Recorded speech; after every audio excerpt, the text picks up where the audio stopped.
Hello everyone, welcome back to my channel.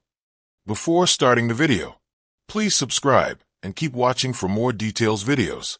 Coco Gauff-led era exposes the mounting concern faced by women's tennis. Grass has never been Iga Swiatek's favorite surface. Although she tasted a title triumph as a junior at the 2018 Wimbledon, her previous best record on the senior level was reaching the QF in 2023. Her win record here was just 71%. But who would have predicted that she'd wrap up what final within 57 minutes and become the first Polish player to win a title at Wimbledon in the Open era? Well, the former world number 9, Andrea Petkovic, was among the few who had previously predicted that Swiatek would win the championship this year. During a conversation on the Becker-Petkovic podcast, she said, "I believe that Iga Swiatek will win the tournament. She's not traditionally a good grass court player, but I'll tell you why. I was in Bad Homburg, and in 2 of her matches, a falcon circled over her head for 10 minutes. Wow, I saw that, and I thought that's the sign. That's the sign. She'll win Wimbledon." Her superstitions led to a very successful prediction, but following Swiatek's incredible triumph, she shared a very interesting thought which literally annoys her a bit when it comes to women's tennis. Although we've seen players like Madison Keys and Barbara Krejcikova sneaking in a few titles in recent times, it has been mostly a complete domination of players Aryna Sabalenka, Iga Swiatek, and Coco Gauff. Big 3 is women's tennis? Well, just like Jannik Sinner and Carlos Alcaraz, these 3 have been dominating the tennis world on the women's side. Petkovic believes that their period of domination is longer than that of Sinkeras. However, while talking about her concerns during an interview with Eurosport, the German star added, "In the women's world, Coco Gauff is one of the biggest sports stars in the U.S. We don't really get that attention here, though, because it's a different market. Sabalenka and Swiatek are also big stars there because they're Gauff's competitors. Unfortunately, it's not quite the same here in Europe." She claimed, "Unfortunately, women's tennis is sometimes somewhat devalued, even though the 3 women totally dominate. That always annoys me. That's why I try to support and strengthen women's tennis." If we take a look at the record of these 3 players from the 2023 season, Iga Swiatek, Coco Gauff, and Aryna Sabalenka have bagged a total of 8 Grand Slam titles. Incredible domination. Although at the 2025 Wimbledon, Coco Gauff made an early exit, and then we yet again saw Aryna Sabalenka missing out on the chance of clinching a major title this season. Iga Swiatek stepped up when she needed it the most. What did she say after securing her first title at Wimbledon, though? Coco Gauff's biggest rival, Iga Swiatek's sheer domination in the Wimbledon final draws a bold take for a major change. With her incredible triumph over Amanda Anisimova, Iga Swiatek became the 3rd player in the Open era to win all her first 6 women's singles Grand Slam finals after Margaret Court and Monica Seles. Not only that, no woman had won a Wimbledon final with a double bagel since Dorothea Lambert-Chambers in 1911. So this was not just a victory, but a clear statement. A statement that silences all her critics. Reacting to this emphatic triumph at Wimbledon, Swiatek said, "It seems super surreal. Honestly, I didn't even dream of winning Wimbledon because it was way too far. I feel like I'm an experienced player, having won other slams, but I didn't expect this." However, seeing the scoreline in the one-sided final drew interesting reactions in the tennis world. Several former pros called for a best of 5 in the crucial matches at the women's singles events at the Grand Slams. For example, Laurent Richette said she feels that we must at least guarantee a playing time of 1 hour and 30 minutes minimum. She says that these major tournaments should move to a 5-set format from the semifinals, because this would indeed add a physical dimension to the matches and reduce the chances of these one-sided results. Even British former pro, Laura Robson, had a similar take on this. After seeing the women's final, she said, "This is when you are desperate for the women's final to be a best of 5. What are your thoughts on this, though? On one side, we see Coco Gauff, Iga Swiatek, and Aryna Sabalenka's domination is being celebrated, but then on the other side, it also raises a few question marks. The sun set gently over the Arthur Ashe Stadium, casting golden shadows across the court as Coco Gauff raised her arms in triumph. The crowd, electrified, roared with the euphoria of witnessing history. Another win, another statement from the 21-year-old phenom who had become the face of a revolution in women's tennis. But as her powerful ground strokes echoed into the future, so did the whispers of concern. Coco Gauff, a torchbearer of a new generation, was thriving, but her rise illuminated a contrasting reality.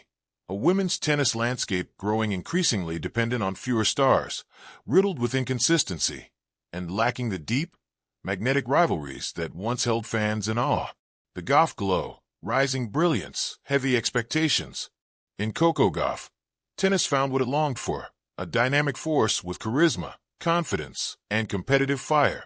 From her sensational debut at Wimbledon as a 15-year-old to her current reign as a Grand Slam champion and global ambassador, Gauff has re-energized interest in the WTA Tour. She's vibrant on social media, eloquent in interviews, and bold in her advocacy, unafraid to speak on social issues.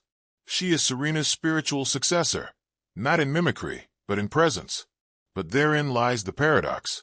Gauff's ascent hasn't sparked a collective renaissance. Instead, it has magnified a mounting concern. Where are the others?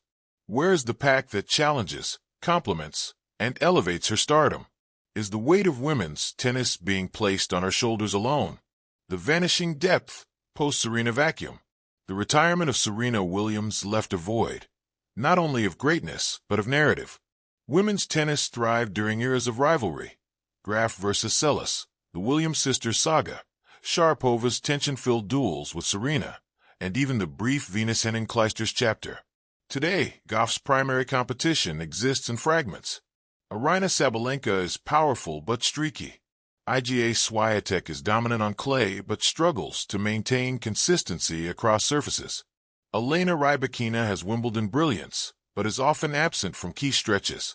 The inconsistency of top players has created a turbulence in rankings and storylines. And while parity can be thrilling, it can also dilute impact. Every sport needs its epic battles. Ali versus Frazier, Federer versus Nadal. Gauff needs her consistent foil. But the WTA seems adrift, caught between emerging talents and fading narratives. The attention deficit, media, marketing, and missteps. While Coco Gauff's face is on magazine covers and Nike billboards, other equally promising talents remain under the radar. Mira Andreeva, the teenage Russian with poise beyond her years, or Linda Noskova, the Czech prodigy with explosive power, aren't household names. The global media, drawn to personalities over depth, has put Gauff on a solo pedestal. This unbalanced spotlight does more harm than good. It feeds the perception that women's tennis has only one star worth following. Meanwhile, men's tennis thrives on diversity. Alcaraz, Sinner, Djokovic, Medvedev, all vying for supremacy in a highly publicized battle. The ADP has cultivated layers of intrigue. The WTA? Often, it feels like a one-woman show. Mental toll and burnout, the hidden crisis. With great visibility comes great pressure. Coco Gauff is not just winning titles. She's expected to carry the emotional, commercial, and competitive burdens of the tour. That's unsustainable. Tennis history is rife with prodigies who collapsed under similar pressure. Jennifer Capriati, Naomi Osaka, and even Ashley Barty, who retired young, citing burnout. Gauff has handled fame with grace, but she's still young. How long can she play this role, champion, spokesperson, icon, without cracks appearing? Meanwhile, many young stars, overwhelmed by scrutiny, fade or opt for extended breaks. Ons Jabeur, a fan favorite, has spoken candidly about mental exhaustion. Bianca Andreescu, once a major champion, has struggled to stay healthy or motivated. The emotional landscape of women's tennis is more fragile than it appears. The coaching carousel and instability. Unlike the men's tour, where coaching stability often leads to sustained success, the women's tour sees a revolving door. Gauff herself has had multiple coaching shifts in a short span.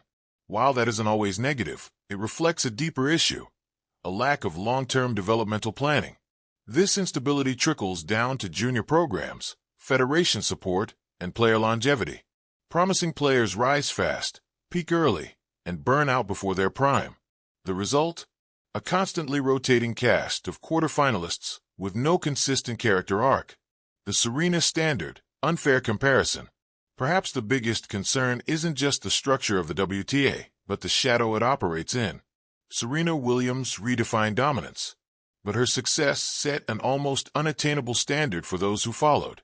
Coco Gauff, by virtue of her talent and American identity, is often cast as the next Serena. But that comparison is both flattering and dangerous. Gauff is not Serena, she is Coco. Her journey, style, and voice are uniquely her own. Yet every setback is scrutinized, every title compared, until the sport stops looking for the next Serena and embraces a broader narrative. The pressure on players like Gauff will only intensify. Bright sparks, glimmers of hope. Despite the challenges, there are reasons to hope. Iga Swiatek, thoughtful and resilient, has shown she can dominate. Sabalenka's powerful game electrifies hard courts. Zheng Qinwen and Marta Kostyuk bring freshness and ambition. The talent exists, it simply lacks collective promotion. WTA leadership has started addressing marketing concerns, revamping the calendar, and offering bigger purses. But to truly thrive, the tour must invest in building rivalries, protecting players' mental health, and diversifying its stars. And Gauff, she remains the brightest beacon, charismatic, unflinching, grounded. If nurtured properly, she could be the bridge between the past and a brighter, more stable future. Conclusion: one star can't light the whole sky. Coco Gauff is not just a tennis player, she's a movement. But movements are strongest when others march beside the leader. Women's tennis, in its current state, leans too heavily on her shoulders. That imbalance is unsustainable. The sport needs more than a face, it needs a cast, a chorus, a conflict, and a community. Rivalries must be fostered, stories told, support systems strengthened. Coco Gauff has ignited the era, but she shouldn't have to carry it alone. If the WTA wants this golden age to truly shimmer, it must look beyond the spotlight, into the shadows where many rising stars wait, ready, if only given the chance.